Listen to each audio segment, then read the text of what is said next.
We will continue argument this afternoon in Case 11-400, Florida versus the Department of Health and Human Services.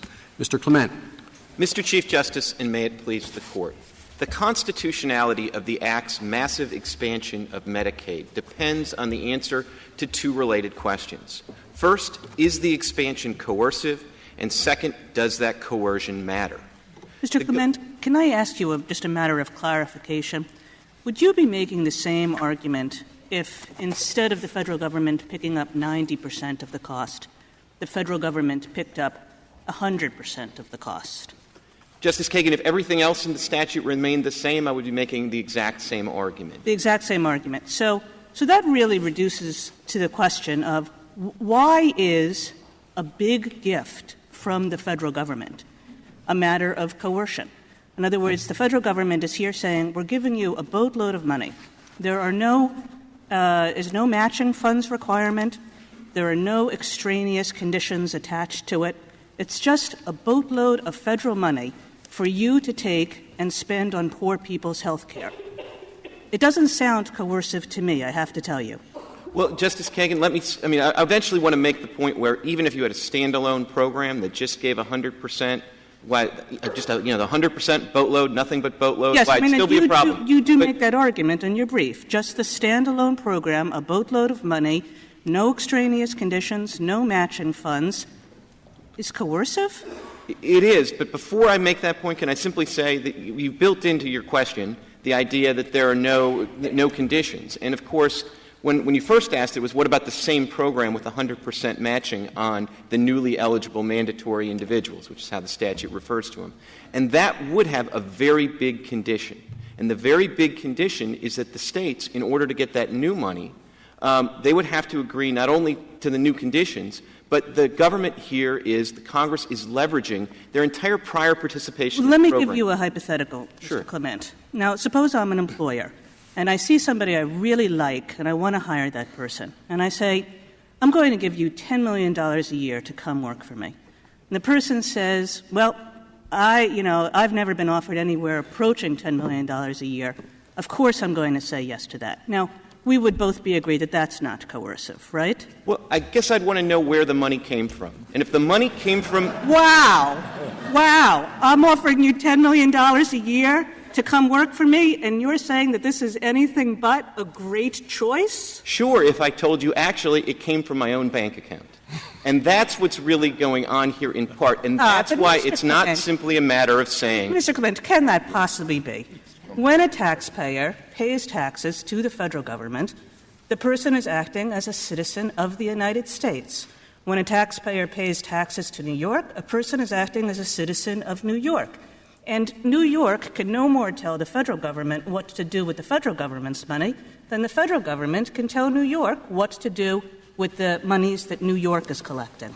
Right. And if New York and the United States figured out a way to tax individuals at greater than 100% of their income, then maybe you could just say it's two separate sovereigns, two separate taxes. But we all know that in the real world, that to the extent the federal government continues to increase taxes, that decreases the ability of the states to tax their own citizenry. And it's a real trade-off. Limit on the federal government's power to tax? What's Are that? you suggesting that at a certain point the states would have a claim against the federal government raising their taxes because somehow the states will feel coerced to lower their tax rate? No, Justice Sotomayor, I'm not. What I'm suggesting is that it's not simply the case that you can say, well, it's free money, so we don't even have to ask whether the program's coercive. Now, counsel, what percentage does it become coercive?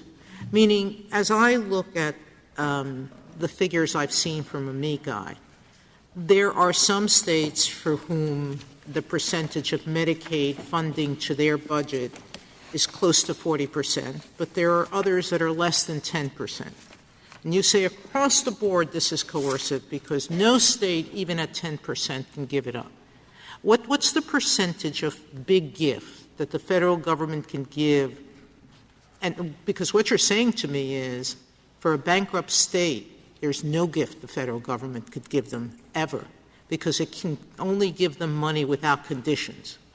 No, no matter how poorly the state is run, no matter how much the federal government doesn't want to subsidize abortions or doesn't want to subsidize some other state obligation, the federal government can't give them 100% of their needs. And Justice Sotomayor, I'm really saying the opposite, which is not that every gift is coercive, no matter what the amount, no matter how small. I'm saying essentially the opposite, which is there has to be some limit.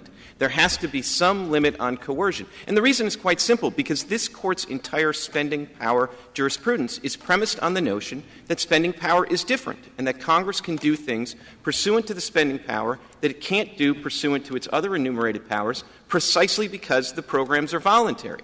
And if you relax that assumption that the programs are voluntary and you're saying they're coercion, then you can't have spending power jurisprudence that's different. What makes them coercive? That the state doesn't want to face its voters and say, instead of taking 10, 20, 30, 40% of the government's offer of our budget and paying for it ourselves and giving up money for some other function, that's what makes it coercive? Well, the state is unwilling to say that? Maybe I can talk about what makes it coercive by talking about the actual statute at issue here and focusing on what I think are the three hallmarks of this statute that make it uniquely coercive.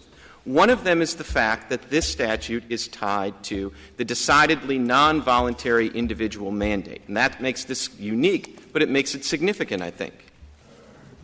I'll continue. I thought you had a question. I'm sorry. The second factor, of course, is the fact that Congress here made a distinct and conscious decision to tie the state's willingness to accept these new funds, not just to the new funds, but to their entire participation in the statute, even though the coverage for these newly eligible individuals is segregated from the rest of the program. And this is Section 2001A3. It's at page 23A of the appendix to the blue brief. Isn't that true of every Medicaid increase?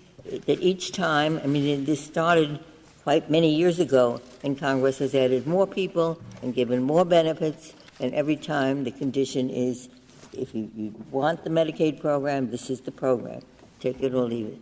No, Justice Ginsburg, this is distinct in two different directions. One is, in some of the prior expansions of the program, but not all, Congress has made covering newly eligible individuals totally voluntary. If the states want to cover the newly eligible individuals, they'll get additional money, but if they don't risk any of their existing participation programs. The 1972 program was a paradigm of that. It created this 209B option for states to participate. This Court talked about it in the Gray Panthers case. There were other expansions that have taken place, such as the 1984 expansions, where they didn't give states that option. But here's the second dimension in which this is distinct, which is here Congress has created a separate part of the program for the newly eligible mandatory individuals. That's what they call them. And those individuals are treated separately from the rest of the program going forward forever. They are going to be reimbursed at a different rate from everybody who is covered under the pre-existing program. Now, in light of that separation by Congress itself of the newly eligible individuals from the rest of the program, it's very hard to understand Congress's decision to say, look, if you don't want to cover these newly eligible individuals, you don't just not get the new money. You don't get any of the money under the... Where does it say that? I'm sorry. Where does it say that? It says that where does it say what, Justice Breyer? What you just said. You said Congress said if you don't take the new money to cover the new individuals, you don't get any of the old money that covers the old individuals. That's what I heard you say. Right. And where does it say that? It says it in — there's two places where it says it. The Where? 2001A3 makes Where is part it of in my your brief? That's at page 23A. In the blue brief. Blue brief. 23A. Okay. Thank you. And this makes not the point about the funding cutoff. This makes the point just that these newly eligible individuals are really treated separately forevermore. Okay. I want the part about the funding cutoff. Right. And there, Justice Breyer — That section is what? I don't have that. Well, I have it in front of me. Great. Perfect. And I'll tell you what I have in front of me, what it says. Right. And it's been in the statute since 1965. Exactly. And the site I have is 42 U.S.C., section 1396C. So are we talking about the same thing? If that is the provision that gives the Secretary, among other and things, here's what it says cut at off the all end. participation. It says, yes. The Secretary shall notify the state agency — this is if they don't comply — that further payments will not be made to the state or in his discretion, that payments will be limited to categories under or parts of the state plan not affected by such failure, which it repeats until the Secretary is satisfied that he shall limit payments to categories under or parts of the state plan not affected by such failure. So reading that in your favor, I read that to say it's up to the Secretary whether, should a state refuse to fund the new people, the Secretary will cut off funding for the new people, as is obvious the state doesn't want it, and whether the Secretary can go further. I also should think I could not find one case where the Secretary ever did go further, but I also would think that the Secretary could not go further, where going further would be an unreasonable thing to do, since government action is governed by the Administrative Procedure Act, since it's governed by the general principle it must always be reasonable. So I want to know where this idea came from that should State X say, I don't want the new money, that the Secretary would or could cut off the old money. And, Justice Breyer, here's where it comes from, which is from the very beginning of this litigation, we've pointed out that what's coercive is not the absolute guarantee that the Secretary could cut off every penny, but the fact that she could. All right. Now, let me relieve you of that concern and tell me whether I have. That a basic principle of administrative law, indeed all law, is that the government must act reasonably. And should a Secretary cut off more money than the Secretary could show was justified by being causally related to the State's refusal to take the new money, you would march into court with your clients and say, Judge, the Secretary here is acting unreasonably, and I believe there is implicit in this statute, as there is explicit in the ADA, that any such cutoff decision must be reasonable. Now, does that relieve you of your fear? It doesn't for this reason. I didn't think it would. But here's the reason. Here's the reason Justice Breyer doesn't. I mean, one is, I don't know the opinion to cite for that proposition. Second is, we've been making in this litigation since the very beginning this basic point.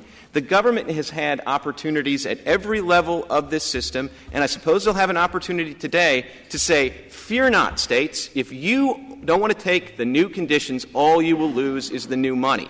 And when I said because it could be, given the complexity of the Act, that there is some money that would be saved in the program if the states take the new money, and if they don't take the new money, there is money that is being spent that wouldn't otherwise be spent. There could be some pile like that. It might be that the Secretary could show it was reasonable to take that money away from the states, too. Mr. But my point is you have to show reasonableness. Do you agree that the government has to act reasonably? Do we strike down unreasonable statutes? My God. Well, and Justice Scalia, the executive has to act reasonably, that's certain, in implementing a statute. But if the statute says in so many words that the Secretary can strike the whole funding for the whole program, that's the law, unreasonable or not, isn't it? That's the way I would read the law, Your Honor. And if I could just add one thing just to the discussion, is the point that, this is not all hypothetical. There was a record in the district court, and there's an Exhibit 33 to our motion for summary judgment. It's not in the joint appendix. We can lodge it with the court if you'd like.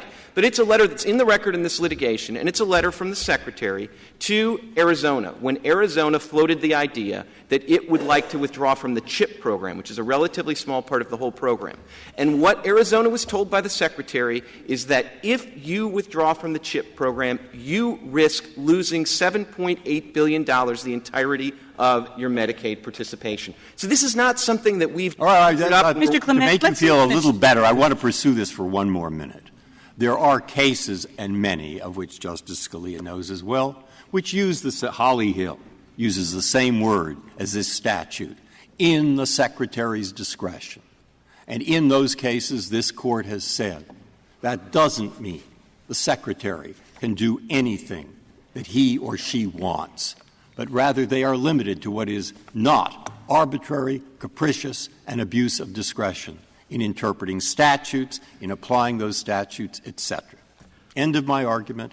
End of my question. Respond as you wish. Well, Justice Breyer, I'm not sure that the Court's federalism jurisprudence should force states to depend on how a lower court reads Holly Hill. I think that really right here what we know to an absolute certainty is that this statute gives the Secretary the right to remove all of the state's funding under these programs. And think about what that is.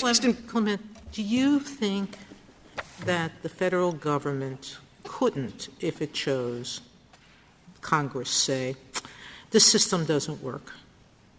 We're just simply going to rehaul it. It's not consistent with what we want to accomplish. We're just going to do away with the system and start a new health care plan of some sort. And states, you can take the new plan, you could leave them. We're going to give out 20% less, maybe 20% more, depending on what Congress chooses. Can Congress do that? Does it have to continue the old system because that is what the states are relying upon and it's coercive now to give them a new system? Justice Sotomayor, we're not saying we have a vested right to participate in the Medicaid program as it exists now. So if Congress wanted to scrap the current system and have a new one, I'm not going to tell you that there's no possibility of a coercion challenge to it, but I'm not going to say That's that. What I want to know how I draw the line. Meaning, well, I think the usual definition of coercion is I don't have a choice. I'm not sure why it's not a choice for the states. They may not pay for something else. If they don't take Medicaid and they want to keep the same level of coverage, they may have to make cuts in their budget to other services they provide. That's a political choice of whether they choose to do that or not.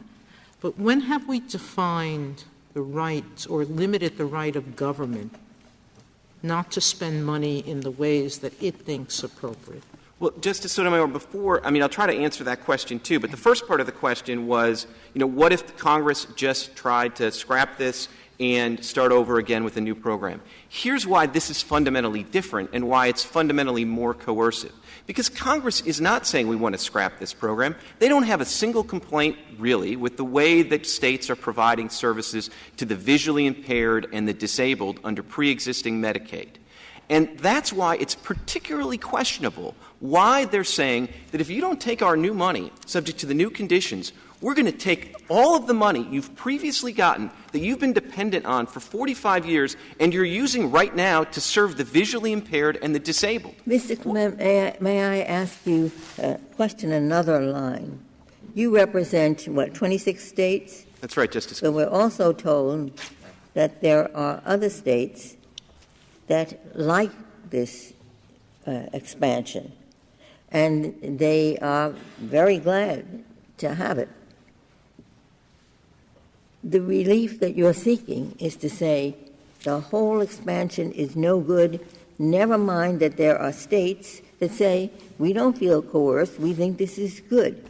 You're saying that because you represent a sizable number of states, you can destroy this whole program, even though there may be as many states that want it, that don't feel coerced, they say, think this is a good thing. Justice Ginsburg, that's right, but that shouldn't be a terrible concern because if Congress wants to do what it did in 1972 and pass a statute that makes the expansion voluntary, every state that thinks that this is a great deal can sign up. What's telling here, though, is 26 states who think that this is a bad deal for them actually are also saying that they have no choice but to take this because they can't afford to have their entire participation in this 45-year-old program wiped out, and they have to go back to square one and figure out how they're going to deal with the visually impaired in their state, the disabled in their state. Mr. Clement, I didn't take the time to figure this out, but maybe you did. Is there any chance that all 26 states opposing it have Republican governors and all of the states supporting it have Democrat governors? Is that possible? There's a correlation, Justice Scalia. Let me ask you another thing, Mr. Clement. most colleges and universities are heavily dependent on the government to fund their research programs and other things. And that's been going on for a long time. And then Title IX passes, and a government official comes around and says to the colleges, you want money for your physics labs and all the other things you get it for. Then you have to create an athletic program for girls. And the recipient says, I am being coerced. There's no way in the world I can give up all the funds to run all these labs that we have. I can't give it up. So I'm being coerced to accept this program that I don't want. Why doesn't your theory, if your theory is any good, why doesn't it work any time someone receives something that's too good to give up? Well, Justice Ginsburg, there's two reasons that might be different. One is this whole line of coercion only is only relevant, really, when Congress tries to do something through the spending power it couldn't do directly. So if Congress tried to impose Title IX directly, I guess the question for this Court would be whether or not Section 5 of the 14th Amendment allowed Congress to do that. I imagine you might think that it did, and I imagine some of your colleagues might take issue with that, but that's the nature of the question. So one way around that would be if Congress could do it directly, you don't even have to ask whether there's something special about the spending power. That's how this Court resolved, for example, the Fair case about funding to colleges. I'm trying to understand your coercion theory. I know that there are cases of ours that have said there's a line between pressure and coercion, but we have never had in the history of this country or the Court any federal program struck down because it was so good that it becomes coercive to be in it. Well, Justice Ginsburg, I'm going to just say the second thing about my answer to your prior question, which is just I also think that, it may be that spending on certain private universities is something, again, that Congress can do, and it doesn't matter whether it's coercion. But when they're trying to get the states to expand their Medicaid programs, Let's take public colleges. Okay, then there may be some limits on that. I mean, but again, I'm not sure even in that context there might not be some things Congress can do. It's a separate question. But once we take the premise, which I don't think there's a disagreement here, that Congress could not simply, as a matter of direct legislation under the Commerce Power or something, say, states, you must expand your Medicaid programs. If we take that as a given, then I think we have to ask the question of whether or not it's coercive. Now, in your second question, you asked, well, where's the case that says that we've crossed that line? And this is that case, I would respectfully And it doesn't going to apply as well to the 1980 extension to children 0 to 6 years old, 1990 requiring the extension for children up to 18. All those prior extensions to me seem just as big in amount, just about as big in the number of people coming on the rolls, and they all are governed by precisely the same statute that you're complaining of here, which has been in the law since 1965. Justice Breyer, I don't think that our position here would necessarily extend to, say, the 1984 amendments, and let me tell you why. I'm not saying that absolutely that's guaranteed that's not coercive, but here's reasons why they're different. The one major difference is the size of the program. I mean, the expansion of Medicaid since 1984 is really breathtaking. Medicaid circa 1984, the federal spending to the states was a shade over $21 billion. Right now, it's $250 billion, and that's before the expansion under this statute. Well, if you are right, Mr. Clement, doesn't that mean that Medicaid is unconstitutional now? Not necessarily, Justice Kagan, and again, it's because we're not here with a one-trick pony. And one of the factors, we point you to three factors that make this statute uniquely coercive. One of them is the sheer size of this program. And, if you want to gauge on the size of this program, the best place to look is the government's own number. Footnote 6, page 10 of your brief. So when does the program become too big? At what, give me a dollar number. $3.3 trillion over the next 10 years. That All right, is so I'll tell you this number, which I did look up, that the amount approximately, if you look into it, as a percentage of GDP, it's big. But it was, before this, somewhere about 2-point-something% fairly low of GDP. It'll go up to something a little bit over 3% of GDP. And now go look at the comparable numbers, which I did look at, with the expansion that we're talking about before, the expansion from 0 to 18 or even from 0 to 6. And while you can argue those numbers, it's pretty hard to argue that they aren't roughly comparable as a percentage of the prior program or as a percentage of GDP. If I'm right on those numbers, or even roughly right, I don't guarantee them, then would you have to say, well, indeed, Medicaid has been unconstitutional since 1964. And if not, why not? The answer is no, and that's because we're here saying there are three things that make the statute uniquely. What are your second and third? I'm on pins and needles to hear exactly. Well, one is the sheer size. Two is the fact that this statute uniquely is tied to an individual mandate, which is decidedly non-voluntary.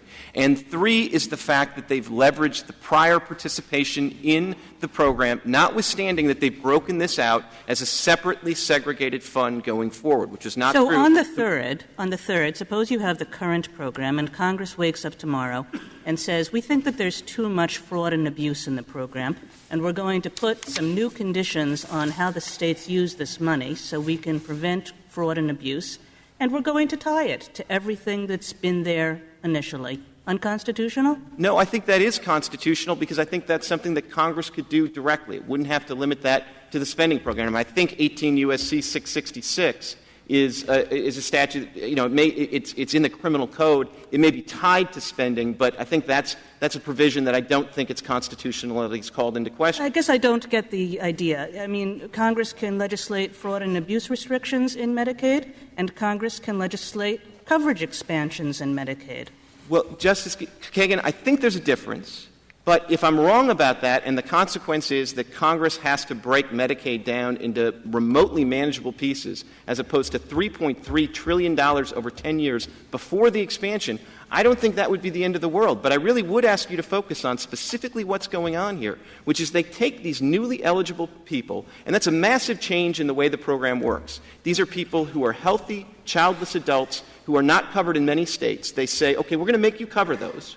We're going to have a separate program for how you get reimbursed for that. You get reimbursed differently from all the previously eligible individuals. But if you don't take our money, we're going to take away your participation in the program for the visually impaired and the disabled, if I may reserve the balance of my time. Well, I'm not sure my colleagues have exhausted their questions. So, my greatest fear, Mr. Clement, with your argument is the following. The bigger the problem, the more resources it needs, we're going to tie the hands of the federal government in choosing how to structure a cooperative relationship with the states. We're going to say to the federal government, the bigger the problem, the less your powers are. Because once you give that much money, you can't structure the program the way you want. It's our money, federal government. We're going to have to run the program ourselves to protect all our interests. I don't see where to draw that line. Well, the uninsured are a problem for states only because they, too, politically, just like the federal government, can't let the poor die. And so to the extent they don't want to do that, it's because they feel accountable to their citizenry. And so if they want to do it their way, they have to spend money to do it their way. If they don't want to do it the federal way. So I just don't understand the logic of saying states, you're not entitled to our money, but once you start taking it, the more you take, the more power you have. Well, Justice Sotomayor, a couple of points. One is I actually think that sort of misdescribes what happened with Medicaid. I mean, states were, as you suggest, providing for the poor and the visually impaired and the disabled even before Medicaid came along. Then all of a sudden the federal government says, look, we'd like to help you with that, and we're going to give you money voluntarily. And then over time, they give more money with more conditions, and now they decide they're going to totally expand the program, and they say that you have to give up even your prior program where we first came in and offered you cooperation. We're now going to say you have to give that up if you don't take our new conditions. Secondarily, I do think that our principle is not that when you get past a certain level, it automatically becomes coercive per se. But I do think when you get a program and you're basically telling states that, look, we're going to take away $3.3 trillion over the next 10 years, that at that point it's okay to insist that Congress be a little more careful that it not be so aggressively coercive as it was in this statute. And I would simply say that we're not here to tell you that this is going to be an area where it's going to be very easy to draw the line. We're just telling you that it's exceptionally important to draw that line. And this is a case where it ought to be easy to establish a beachhead, say that coercion matters, say there's 3 factors of this particular statute that make it as obviously coercive as any piece of legislation that you've ever seen, and then you will have effectively instructed Congress that there are limits, and you have laid down some administrable rules. Mr. Clement, the Chief has said, I can ask this. He doesn't always check.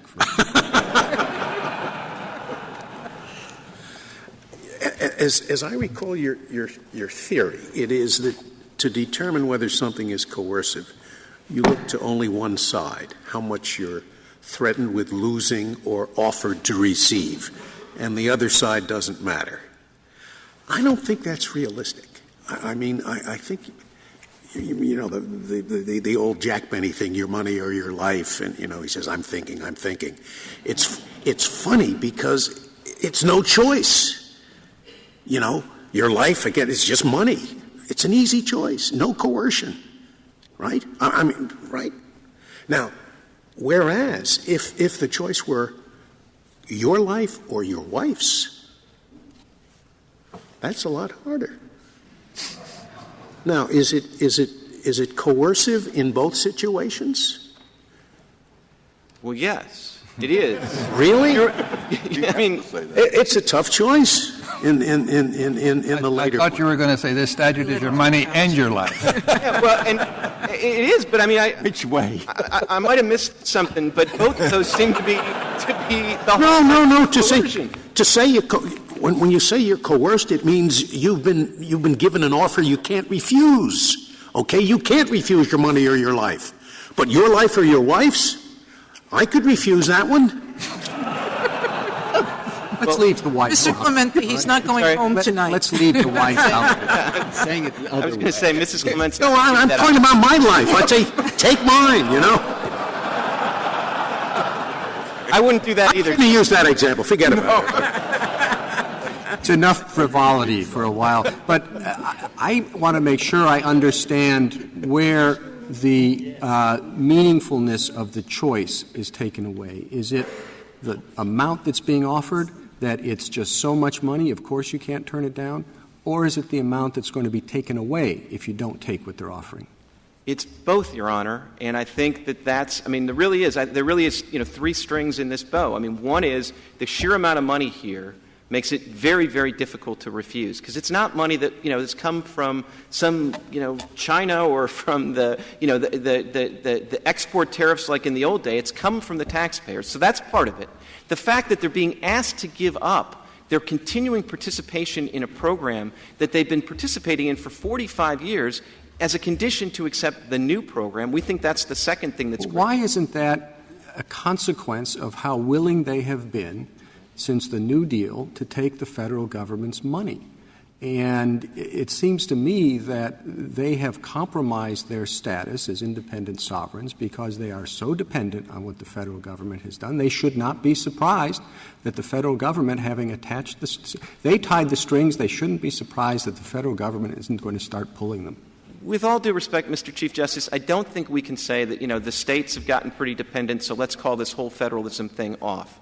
And I just think it's too important because, again, the consequence, if you think about it, if the consequence of saying that we're not going to police the coercion line here shouldn't be that, it's just too hard, so we'll give the federal Congress unlimited spending power. The consequence ought to be, if you really can't police this line, then you should go back and reconsider your cases that say that Congress can spend money on things that it can't do directly. And we're not asking you to go that far. We're simply saying that, look, your spending power cases absolutely depend on there being a line between coercion and voluntary action. I don't understand your first answer to Justice Kagan. You don't see there being a difference between the federal government saying, we want to take care of the poor. States, if you do this, we'll pay 100% of your administrative costs. And you said that could be coercion. All right? Doesn't the amount of burden that the state undertakes to meet the federal obligation count in this equation at all?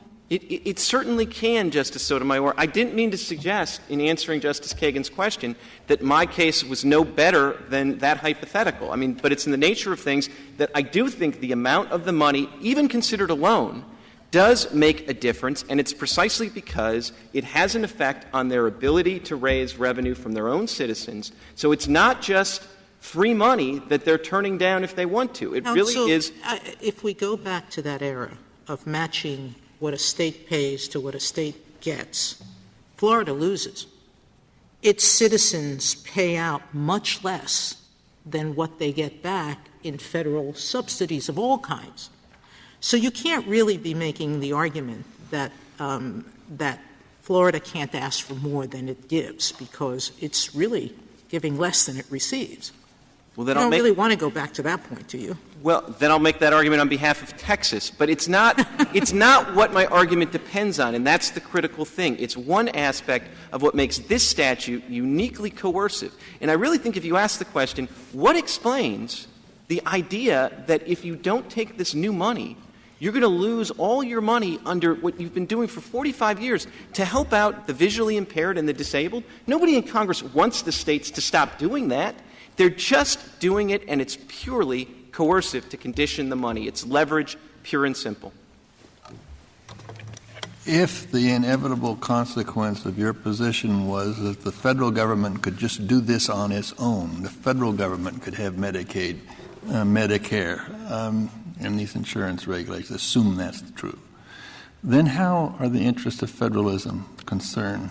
How is the interest of federalism concerned if in Florida or Texas or some of the other objecting states there are huge federal bureaucracies doing what this bill allows the state bureaucracies to do? I know you've thought about that. I'd just like your answer. I have, and I'd like to elaborate, but the one-word answer is accountability. If the federal government decides to spend money through federal instrumentalities and the citizen is hacked off about it, they can bring a federal complaint to a federal official working in a federal agency. And what makes this so pernicious is that the federal government knows that the citizenry is not going to take lightly the idea that there are huge new federal bureaucracies popping up across the country. And so they get the benefit of administering this program through state officials, but then it makes it very confusing for the citizen who doesn't like this. Do they complain to the state official because it's being administered by a state official in a state building? But Mr. Clement, that is very confusing, because the idea behind cooperative federal-state programs was exactly a federalism idea. It was to give the states the ability to administer those programs. It was to give the states a great deal of flexibility in running those programs, and that's exactly what Medicaid is. Well, that's exactly what Medicaid was. The question is, what will it be going forward? And I absolutely take your point, Justice Kagan. Cooperative federalism is a beautiful thing. Mandatory federalism has very little to recommend it because it poses exactly the kind of accountability. Cooperative federalism does not mean that there are no federal mandates and no federal restrictions involved in a program that uses 90% here, 100% federal money. It means there's flexibility built into the program subject to certain rules that the federal government has about how it wishes its money to be used. It's like giving a gift certificate. If I give you a gift certificate for one store, you can't use it for other stores, but still you can use it for all kinds of different things. But I absolutely agree that if it's cooperative federalism and the states have choices, then that is perfectly okay. But that's why voluntariness and coercion is so important. Because if you force a state to participate in a federal program, then, as long as it's voluntary, then a state official shouldn't complain if a citizen complains to the state about the way the state's administering a federal program that it volunteered to participate in. But at the point it becomes coercive, then it's not fair to tell the citizen to complain to the state official. They had no choice. But who do they complain to at the federal level? There's nobody there, which would be — I'm not saying it's the best solution to have federal instrumentalities in every state, but it actually is better than what you get when you have mandatory federalism and you lose the accountability that's central to the federalism provisions in the Constitution. Thank you, Mr. Clement. General Verrilli. Mr. Chief Justice, and may it please the Court, the Affordable Care Act's Medicaid expansion provisions will provide millions of Americans with the opportunity to have access to essential health care that they cannot now afford. It is an exercise of the spending clause power that complies with all of the limits set forth in this Court's decision in Dole, and the states do not contend otherwise. The states are asking this Court to do something unprecedented, which is to declare this an impermissibly coercive exercise. What do you think we meant in those dicta in several prior cases where we've said that the federal government cannot be coercive through the spending clause? What do you think we were – give us a hypothetical. Yeah. First, if I could just try to be a little more precise about it, Justice Scalia, I think what the Court said in Stewart Machine and in Dole is that it's possible that you might envision a situation in which there's coercion. Okay. And the Court didn't say much more. But I can think of something. One example I could think of that might serve as a limit would be a COIL-type situation in which the condition attached worked a fundamental transformation in the structure of state government in a situation in which the state didn't have a choice but to accept it. But anything else, so long as but I think they have to. You're talking about a situation where they have to locate their state house in some other city, or a unicameral legislature. But short of that, they can make the state do anything at all. Well, no. The Dole conditions are real. The germaneness condition in Dole is real, for example, and so those. But none of those have addressed the coercion question. Right. So do you think it would be all right for the federal government to say, the same program, states, you can take this or you can leave it. But if you don't take it, you lose every last dollar of federal funding for every program. I think that would raise a germaneness issue, Mr. Chief Justice, but it's not what But there's no coercion question at all. Well, but I think they're related. I think that the germaneness inquiry in Dole really gets at coercion in some circumstances, and that's why I think they're related. But we don't have that here, and if I could, I would like to address. No, I know we don't have that here. How does germaneness get to coercion? Because it gets to be harder to see. That's germaneness. Right. There's no what the connection is between getting you to do A and the money. So it fails because it's not germane, but you're saying it would not fail because it was coercive. Well, I think that, as I said, I think they're really trying to get at the same thing, but I do think it's quite different here, and I would like to, if I could, take up. No, I know it's different here. I'm just trying to understand if you accept the fact, or regard it as true, that there is a coercion limit, or that once you're taking federal government money, the federal government money can take it back, and that doesn't affect the voluntariness of your choice. Because it does seem like a serious problem. We're assuming under the spending clause the federal government cannot do this. Under the Constitution, it cannot do this. But if it gets the state to agree to it, well, then it can. And the concern is if you can say, if you don't agree to this, you lose all your money, whether that's really saying the limitation in the Constitution is largely meaningless. Well, but I don't think that this is a case that presents that question. No, I know. I know this. I won't know if I'll grant it to you or not, but let's assume it's not this case. Do you recognize any limitation on that concern? I think the Court has said in Stewart Machine and Dole that this is something that needs to be considered in an appropriate case, and we acknowledge that. But I do think it's so dependent on the circumstances that it's very hard to say in the abstract with respect to a particular program that there is you can't imagine a case in which it is both germane and yet coercive, is what you're saying.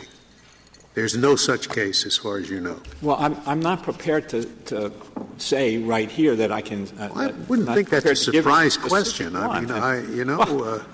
But I think Congress has authority to act. I can't think of one. I'm not blaming you for not thinking of one. But I do think, and I really do think that it's important to look at this. An issue like this, if you're going to consider it, it's got to be considered in the factual context. Well, let me give you a factual context. Let's say Congress says this to the states. We've got great news for you. We know that your expenditures on education are a huge financial burden. So we're going to take that completely off your shoulders. We're going to impose a special federal education tax, which will raise exactly the same amount of money as all of the states now spend on education. And then we are going to give you a grant that is equal to what you spent on education last year. Now, this is a great offer, and we think you'll take it. But, of course, if you take it, it's going to have some conditions, because we're going to set rules on teacher tenure, on collective bargaining, on curriculum, on textbooks, class size, school calendar, and many other things. So take it or leave it. If you take it, you have to follow our rules on all of these things. If you leave it, well, then you're going to have to tax your citizens. They're going to have to pay the federal education tax. But on top of that, you're going to have to tax them for all of the money that you're now spending on education, plus all of the federal funds that you were previously given. Would that reach the point? Would that be the point where financial inducement turns into coercion? No, I don't think so, because No? the states do have a choice there, especially as a going-in proposition. I mean, the argument the states are making here is not that this is not a going-in proposition. Their argument is that they are in a position where they don't have a choice because of everything that's happened before. You might be right, but if that's the case, then there's nothing left but as of federalism. As a practical matter, I disagree with that, Justice Alito. First of all, as a practical matter, there's a pretty serious political constraint on that situation ever arising, because it's not like the federal government is going to have an easy time of raising the kinds of tax revenues that needed to be raised to work that kind of fundamental transformation. And that's real, and political constraints do operate to protect federalism in this area. And I would have thought there was a serious political constraint on the individual mandate, too, but that didn't work.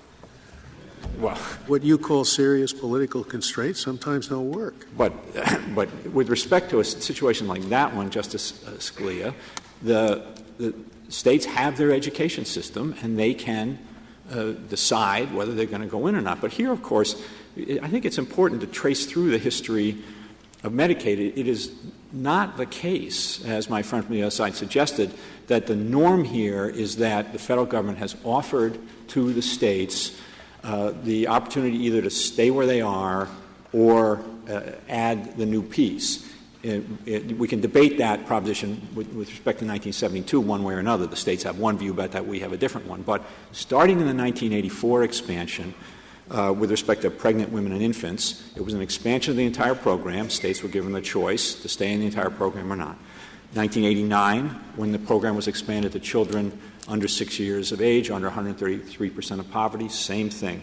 1990, kids on 6 to 18 and 100% of poverty, same thing. In fact, every major expansion, same thing. And so I just think the history of the program, and particularly when you read that in context of 42 U.S.C. 1304, which reserves the right of the federal government to amend the program going forward, shows you that this is something that the states have understood all along. This has been the evolution of it. And with respect to— Could you give me some assurance? We heard the question about whether or not the Secretary would use this authority to the extent available. Is there circumstances where you are willing to say that that would not be permissible? I'm thinking, well, the Arizona letter, for example. I mean, if I had the authority and I was in that position, I would use it all the time. You want some little change made? Well, guess what? I can take away all your money if you don't make it. I win.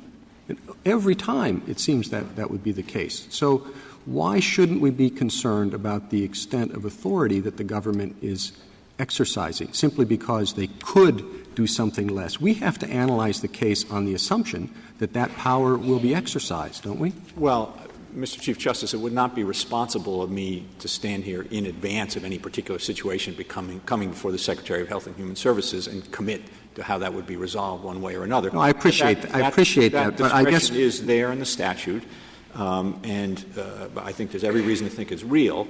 But I do think, getting back to the circumstances well, General, what's been the history of its use? Has the Secretary, in fact, ever made use of that correct, authority? Justice Kagan. It's never been used. What about the Arizona letter we just heard about today?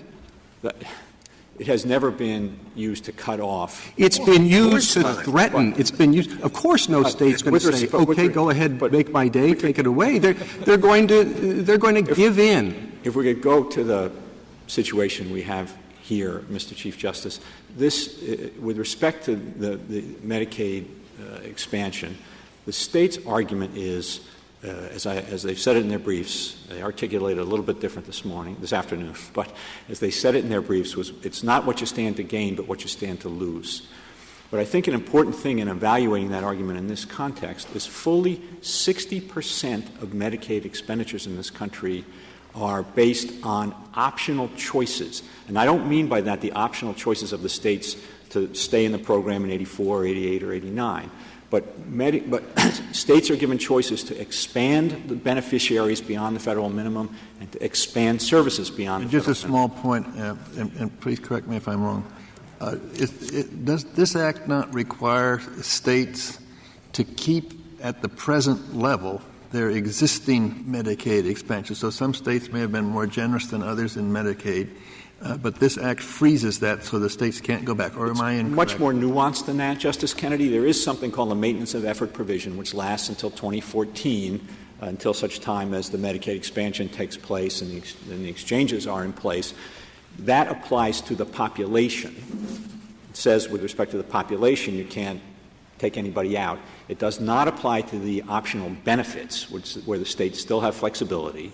They can still reduce optional benefits that they're now providing if they want to control costs. They can also work on provider rates. There's also, with respect to demonstration projects by which some states had expanded their populations beyond the required eligibility levels, they don't have to keep them in. So, and then there's also, if the state has a budgetary crisis, it can get a waiver of that, as Wisconsin did. So that's a provision, I think, that does a significant degree less than my friends on the other side have suggested in terms of its effect, and its effect beyond that is just temporary. But I do think, with respect to the first of their three arguments for coercion, the sheer size argument, that it's very difficult to see how that is going to work, because if the question is about what you stand to lose rather than what you stand to gain, then it seems to me that it doesn't matter whether the Medicaid expansion is substantial or whether it's modest or whether there's any expansion at all. The states, for example, the federal government, for example, could decide that under the current system, too much money has ended up flowing to nursing home care, and that money would be better in serving the general welfare if it were directed at infants and children. But if the federal government said we're going to redirect the spending priorities of the federal money that we're offering to you, the states could say, well, geez, we don't like that. We'd like to keep spending the money the way we were, and we have no choice because this program has gotten too big for us to exit. And in fact, it seems to me, standing here today before these expansions take place under their theory, the provisions coercive. The smaller it is, the bigger the coercion. Right. Well, the smaller what you're demanding of them, the bigger the coercion to go along. The more they stand to lose. And then I think I'm sorry. Just before you leave that, I'd appreciate it if you would expand a little bit on the answer to Justice Kagan's question. For the reason, when I read the cutoff statute, which, as I said, has been there since 1965, unchanged, it does refer to the Secretary's discretion to keep the funding insofar as the funding has no relationship to the failure to comply with the condition. And as I read that gives the Secretary the authority to cut off all the money that the state's refusal to accept the condition means they shouldn't have. But nothing there says they can go beyond that and cut off unrelated money. Now, there is a sentence that says maybe they could do that. But I thought they had to exercise that within reason. I don't know when it would be reasonable. So you've looked into it. And that's what I want to know. I could find no instance where they went beyond the funds that were related to the thing that the state refused to do, or things affected by that. But I would like you to tell me, when you looked into it, that what I thought of in this isolation chamber here is actually true, or whether they have gone around threatening people that we will cut off totally unrelated funds. What is the situation? So I think the situation is generally as you've described it, but I do want to be careful in saying I don't think it would be responsible of me to commit now that the Secretary would exercise the discretion uniformly in one way or another. Well, but that's just saying that when, the analogy that's been used, the gun to your head, your money or your life, you're saying, well, there's no evidence that anyone's ever been shot. Well, it's because you have to give up your wallet. You don't have a choice. And you cannot represent that the Secretary has never said, and if you don't do it, we're going to take away all the funds. They cite the Arizona example. I suspect there are others, because that is the leverage. But I'm not saying there's anything wrong with it. It's not coercion, Mr. Chief Justice. Wait a second. It's not coercion. Well, I guess that's what the case is. It's not coercion to say I'm going to take away all your funds, no matter how minor the infringement. But of course, I don't know if that's so. And all I asked in my question was I didn't ask you to commit the Secretary to anything. I wanted to know what the facts are. I wanted to know what you found in researching this case. I wanted you to, in other words, to answer the question the Chief Justice has. Is it a common thing that happens, that this unrelated threat is made, or isn't it? So my understanding is that these situations are usually worked out back and forth between the states and the federal government. And I think you're not privy to those. And I'm not. But who wins? Well, I think that's what I think is the problem here, Justice Scalia. It seems to me we're operating under a conception that isn't right. The reason that we've had all these Medicaid expansions, and the reason it seems to me why we are where we are now, and why 60% of what's being spent on Medicaid is based on voluntary decisions by the states to expand beyond what federal law requires, is because this is a good program and it works, and the states generally like what it accomplishes. Mr. General, is this discussion realistic? The objective of the Affordable Care Act is to provide near universal health care. Now, suppose that all of the 26 states that are parties to this case were to say, well, we're not going to abide by the new conditions. Then there would be a huge portion, a big portion of the population that would not have health care.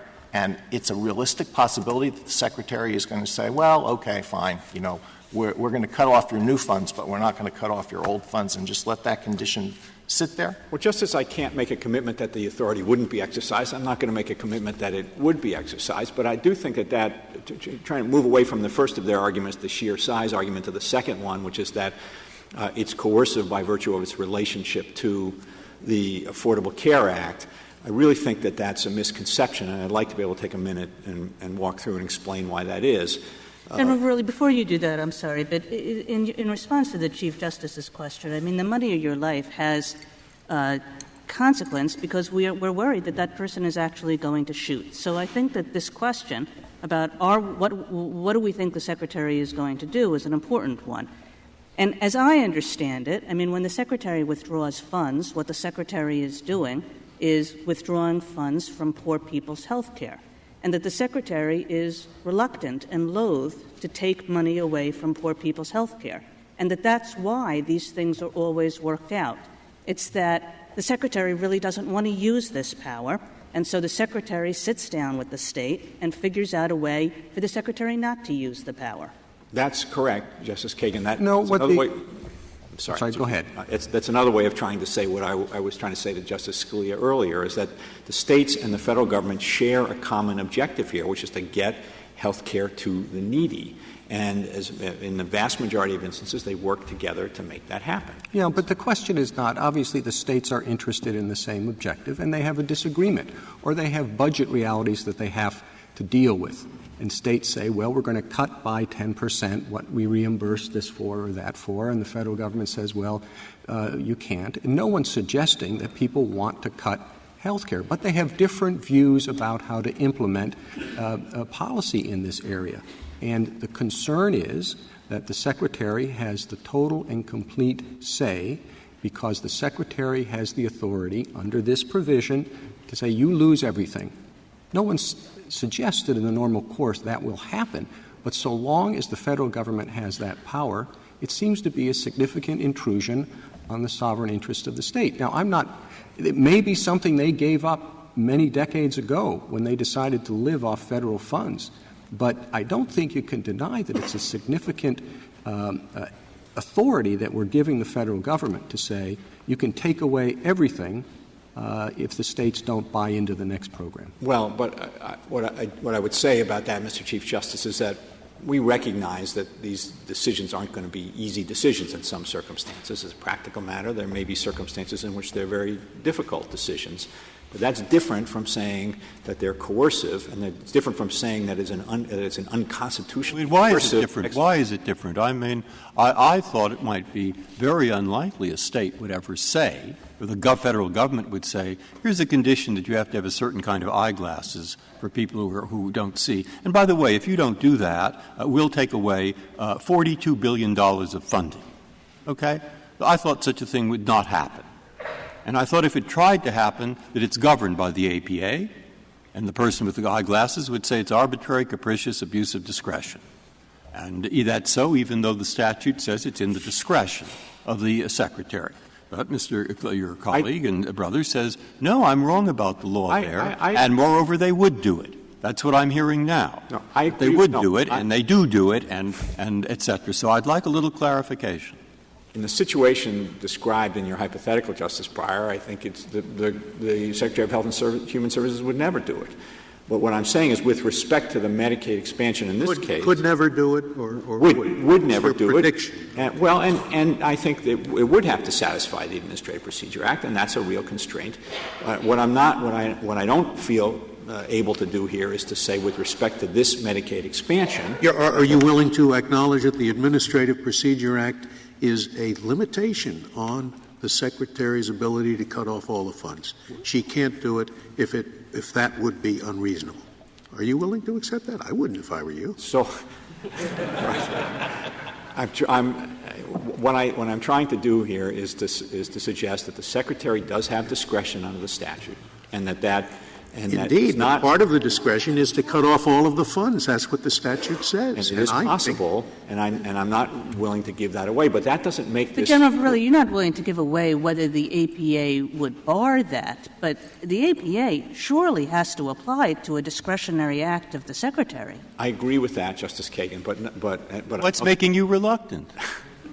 I'm not trying to be reluctant. I understand how this works. I'm trying to be careful about the authority of the Secretary of Health and Human Services and how it will apply in the future. I wouldn't worry a lot if I were you. I don't know of any case that where the Secretary's discretion explicitly includes a certain act. We have held that nevertheless that act cannot be performed unless we think it reasonable. I don't know any case like that. Yes, when there's just a general grant of discretion, it has to be exercised reasonably. But maybe Justice Breyer knows such a case. All right, give it to me. So, if I could go back to this sheer size idea, there's I think another couple of points that are important in thinking about whether that's a principle courts could ever apply. Once you get into that business, in addition to the problem I identified earlier, that it basically means that Congress is frozen in place now based on the size of the program, you've got this additional issue of having to make a judgment about in what circumstances will the loss of the federal funding be so significant that you would count it as I suppose one test could be, I just don't see that it would be very workable, is whether or not it's so big that accountability is lost, that it is not clear to the citizen that the state or the federal government is administering the program, even though it's a state administrator. Well, but I think this is going to come from unworkable. This is going to come from a withdrawal situation. Their arguments about it's what you stand to lose, and with respect to withdrawal, I mean, so does it depend on is it an absolute or relative number with respect to how much of the state budget? Is it a situation where you have to make a calculation about how hard would it be for that state to make up in state tax revenues the federal revenue they would lose? Does that depend on whether it's a high-tax state or a low-tax state? Just seems to me, and then what's the political climate in that state? It seems to me like in your view, does federalism require that there be a relatively clear line of accountability for political acts? Yes, of course it does, Justice Kennedy. Is that subsumed in the coercion test, or is that an independent? But here the coercion test, as it's been discussed, I think, for example, in Justice O'Connor's dissent in Dole and some of the literature, does address federalism concerns in the sense of the federal government using federal funding in one area to try to get states to act in an area where the federal government may not have Article I authority. But as Your Honor suggested earlier, this is a situation in which, while it is certainly true that the federal government couldn't require the states, as the Chief Justice indicated, to carry out this program, the federal government could, as Your Honor suggested, expand Medicare and do it itself. But you agree that there still is inherent, implicit in the idea of federalism, necessary for the idea of federalism, that there be a clear line of accountability so the citizen knows that it's the federal or the state government who should be held responsible for a program. Certainly, but I think the problem here is... And does coercion relate to that, or is that yes, but I think is that a separate doctrine? Well, I think it relates to it in the opposite way that my friends on the other side would like it to, in that I think their argument is that it would subject us to such a high degree of political accountability at the state level to withdraw ourselves from the program, that it's an unpalatable choice for us, and that's where the coercive effect comes from. And that's why I think — Well, but I think the answer would be that the state wants to preserve its integrity, its identity, its responsibility in the federal system. And it may — and of course it may do so, and it can make — May it do so? Doesn't the question come down to this? Maybe you can answer this, yes, but isn't the question simply, is it conceivable to you, as it was evidently not to Congress, that any state would turn down this offer that they can't refuse? Is it conceivable to you that any state would have said no to this program? Congress didn't think that because some of its other provisions are based on the assumption that every single state will be in this thing. Now, I think can you conceive of a state saying no? And if you can't, that sounds like coercion. I think Congress predicted that states would stay in this program, but that prediction is not coercion. And the reason Congress predicted it, I think, Justice Scalia, is because the federal government is paying 90+% of the cost. It increases state costs. What do you predict? If you predict the same, that 100% of the states will accept it, that sounds like coercion. Prediction is not coercion. I disagree, Justice Scalia. That's just an assumption. And if it proves to be wrong, then Congress has time to recalibrate. And beyond that, I do think, if I just want to go back to the other part of Your Honor's point, that with respect to the relationship between the Medicaid and the Act, and particularly the minimum coverage provision, my friend Mr. Clement has suggested that you can infer coercion because with respect to the population to which the provision applies, if there's no Medicaid, there's no other way for them to satisfy the requirement. I want to work through that for a minute, if I may, because it's just incorrect. First of all, with respect to anybody at 100% of the poverty line or above, there is an alternative in the statute. It's the exchanges with tax credits and with subsidies to insurance companies. So with respect to that, the part of the population from 100% of poverty to 133% of poverty, the statute actually has an alternative for them. For people below 100% of poverty, it is true that there is no insurance alternative, but by the same token, there is no penalty that is going to be imposed on anybody in that group. To begin with, right now, the level of 100% of poverty is $10,800. The requirement for filing a federal income tax return is $9,500. So anybody below $9,500, no penalty because they don't have to file an income tax return. The sliver of people between $9,500 and $10,800, the question there is, are they going to be able to find health insurance that will cost them less than 8% of their income? Well, I'm not following this argument. Take the poorest of the poor. If there is no Medicaid program, then they're not going to get health care. Isn't that right? Yes, that's true. But so Congress obviously assumed, it thought it was inconceivable that any state would reject this offer because the objective of the Affordable Care Act is to provide near universal care, and Medicaid is the way to provide care for at least the poorest of the poor. So it just didn't occur to them that this was a possibility. Well, when that's the case, how can that not be coercion? Well, unless it's just a gift, unless it's just purely a gift. And it comes back to the question of whether you think it makes a difference that the money, a lot of the money to pay for this is going to come out of the same taxpayers that the states have to tax their money. These are federal dollars that Congress has offered to the states and said, we're going to make this offer to you, but here's how these dollars need to be spent. This is the essence of Congress's Article I authority under the General Welfare Clause and the Appropriations Clause. This is not some remote contingency in an effort to leverage in that regard. This is how Congress is going to have the federal government's money be used if states choose to accept it. Yes, it was reasonable for Congress to predict in this circumstance that the states were going to take this money because it is an extremely generous offer of funds, 90+% of the funding. States can expand their Medicaid coverage to more than 20% of their population for an increase of only 1%. If it's such a good deal, why do you care? If it's such a good deal, why do you need the club? Well, it's a good deal. Take it. We're not going to, if you don't take it, You're just hurting yourself, but we're not going to. That's a judgment for Congress to make about how federal funds are going to be used if states choose to accept them. And Congress has made that judgment. That's Congress's judgment to make. And it doesn't mean that it's coercive. You have another 15 minutes.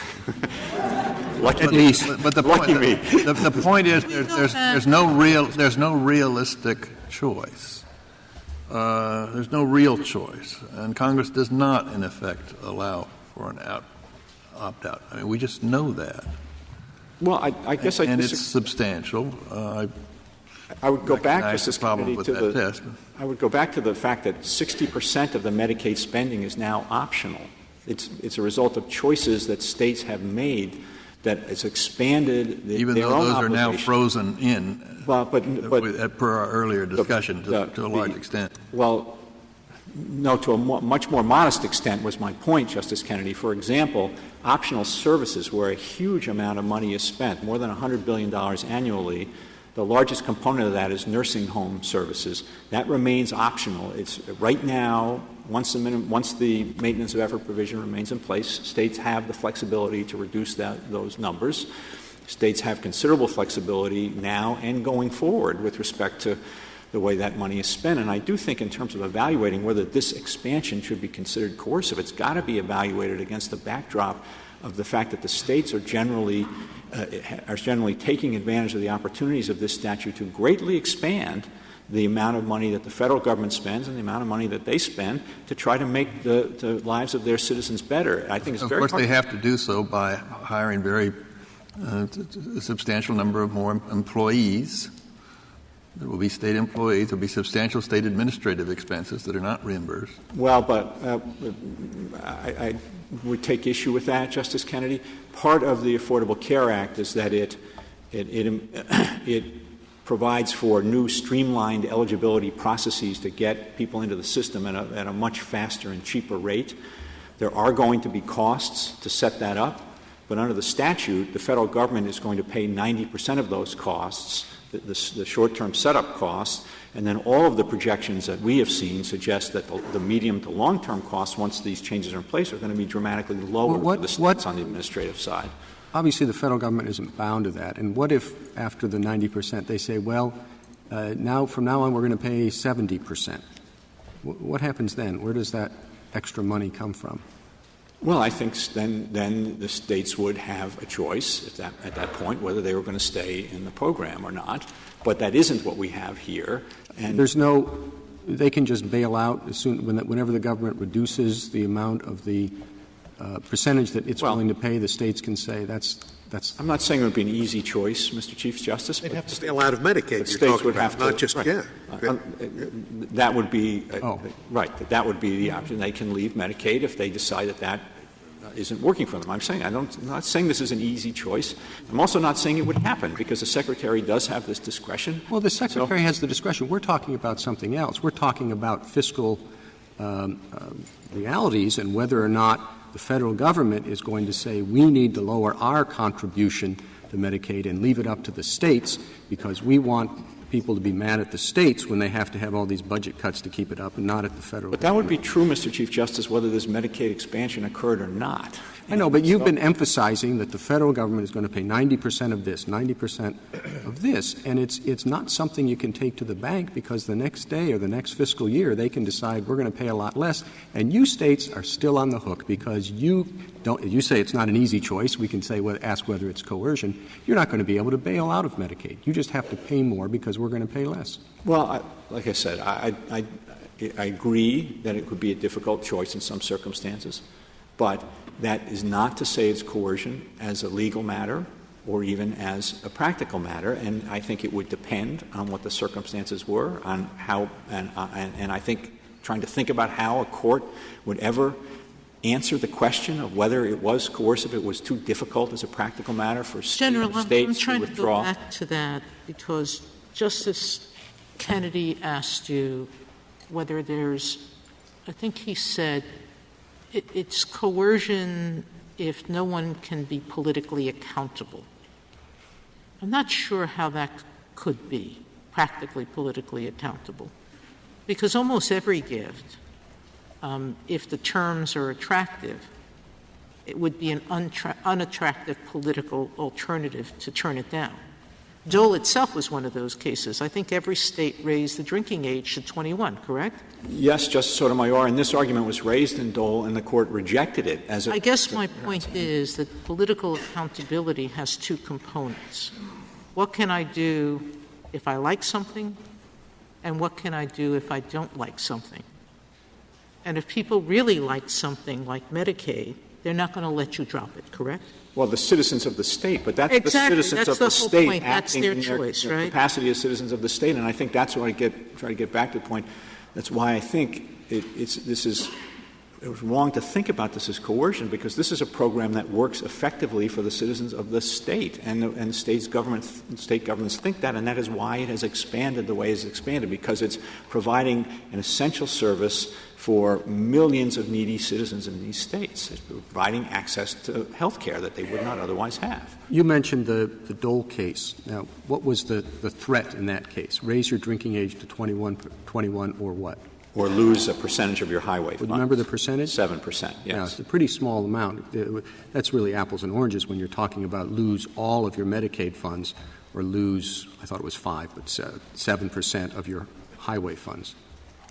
I think I agree with Your Honor that it's different, but I don't think that makes this coercion as a legal matter. As I said, I think that this is a situation in which if the states I'm not saying it would be an easy choice, but the states made the choice. They made the choice. And they made a choice with the stimulus bill, didn't they? Some governors rejected the stimulus bill. That's and correct, Justice Sotomayor. Some of their congressional or legislative processes overturned that. That's right. In others, they supported it. The percentages were smaller, but it's always the preference of the voters as to what they want, isn't it? What was the threat in the stimulus bill? What would the state lose? That answer I don't know. Would anything be taken away, or would it just lose the opportunity to get the money? I don't know the answer to that. But if I may just say in conclusion that I'd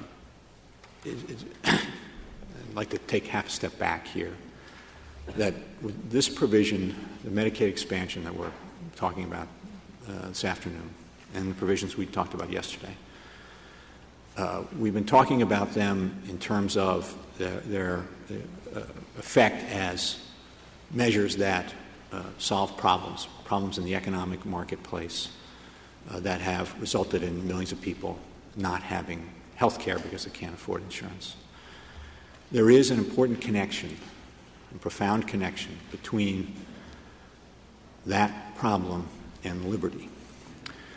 And I do think it's important that we not lose sight of that in this population of Medicaid-eligible people who will receive health care that they cannot now afford under this Medicaid expansion, there will be millions of people with chronic conditions like diabetes and heart disease.